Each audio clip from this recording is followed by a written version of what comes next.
Signs of life have finally started appearing at Hartford's Front Street retail complex. The final leg of that massive Adrian's Landing project in the capital city is expected to have an operating business before the end of the year. Chief Capitol correspondent Mark Davis, who's covered this project for more than a decade now, joins us live with more. Mark? Hi, Sonia and Darren. Good evening, everyone, from the roof at the Hartford newsroom, overlooking an area that your tax dollars have transformed. The Adrian's Landing Connecticut Riverfront Complex was the most expensive state-funded project in state history. Anchored by the Connecticut Convention Center and the Marriott Hotel, taxpayers, through state bonding, are continuing to foot the nearly $1 billion price tag. As recently as last week, the Convention Center hosted over 5,000 people for a business expo. Since we opened our doors in 2005, we've had over 1,300 events here at the Convention Center.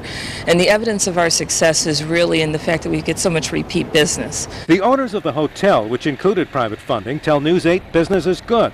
And thousands of school kids visit the Connecticut Science Center every week.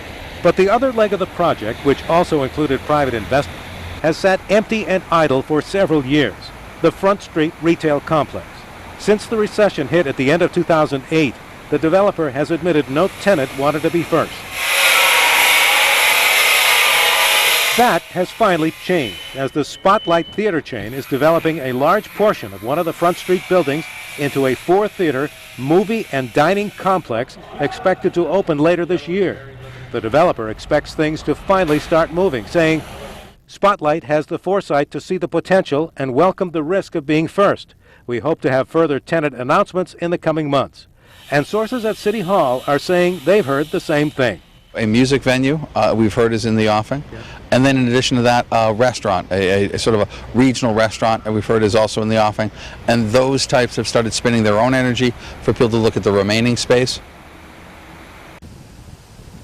Now, just last week over at the state capitol, the State Bonding Commission approved another $1.5 million for cleanup of another piece of land. Can't see it from where we are here, just behind us here, which is expected to be developed into 100 apartment housing units.